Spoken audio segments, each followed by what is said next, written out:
Sinabayan ng mga kawatan ang kasabikan ng mga local tourists na mamasyal ngayong lumuluwag na ang quarantine restriction sa bansa. Kaya ang modus na makapanloko hanggang sa online booking sa mga resort at accommodation agad na naipaplano. Isa sa muntikan ng mabiktima ang DJ na si Christine Ann Cervantes.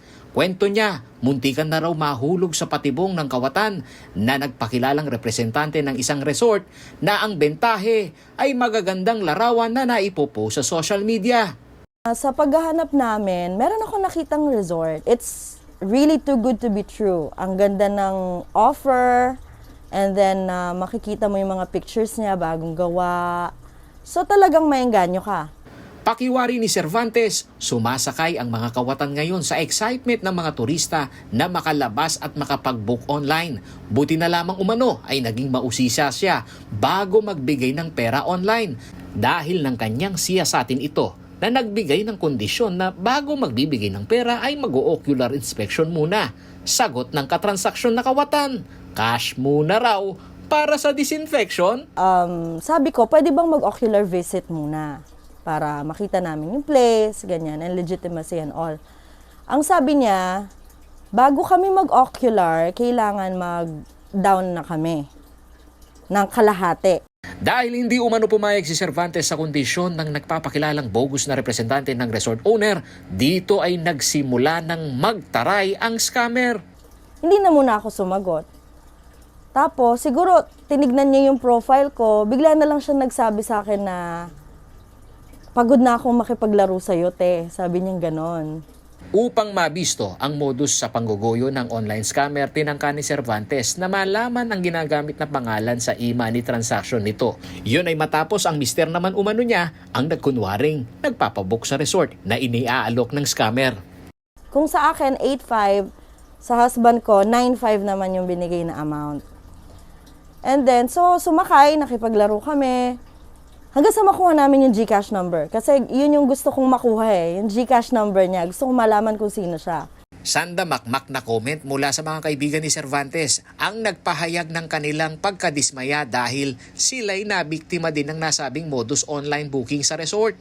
Kaya para kay Cervantes, ang paglantad niya sa publiko para ibisto ito ay paraan na rin upang maging mulat ang mga netizen sa pakikipagtransaksyon via online. Para malaman din ng pangkalahatan. Kasi marami talaga naghahanap ng resort ngayong holiday season, no? Para ma-prevent sana.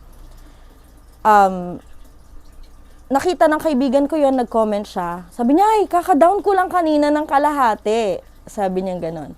Samantala, ayon kay Police Lieutenant Colonel Sol Elefanio, ang tagapagsalita ng PNP Region 3, ang mga scam online ay totoong talamak na talamak ngayon. At abiso ng PNP sa mga excited na makalabas para magbakasyon ngayong holiday season, tiyakin muna kung lehitimo sa tanggapan nga ng resort o hotel ang katransaksyon. Ay nagpapaalala sa kanila na huwag po silang basta-basta maniwala doon sa mga promo, may sabi na discounted, mababang presyo. I-validate muna nila, tatawagan nila or i-check nila sa tourism, lalo-lalo na sa resort. Kung itong mga resort pa na ito ay legit na nag-exist doon sa kanila at kung may mga promo sila. Sinabi ni Elefanio na too good to be true ang isa sa sinyales sa mga scam na alok online, mapaserbisyo man, produkto o accommodation na promo.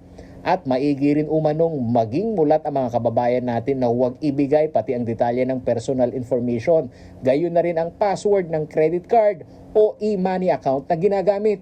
So marami na po tayong mga ganong platform na pwedeng gamitin. Kaya lang mayroon po kasi tayong mga kababayan din na nagtitake advantage dito sa technology ngayon. So kung itong ating mga kababayan, pinapalalahanan po natin sila na huwag silang basta-basta maniniwala po at basta na lang din silang magpapadala ng pera sa mga ganong sitwasyon na hindi nila kilala. Mayroong Cybercrime Division ng headquarters ng PNP Region 3 Office sa Camp Olivas na maaaring dumulog ang mga nabiktima ng online scam. Wala rin umanong ligtas ang mga scammer sa online dahil sa pamamagitan ng Digital Forensic Laboratory ng PNP at ang mga IT personnel ng mga ito ay maaaring matukoy ang lokasyon at pagkakakilanlan ng mga kawatan. Paulo G. Santos, CLTV News.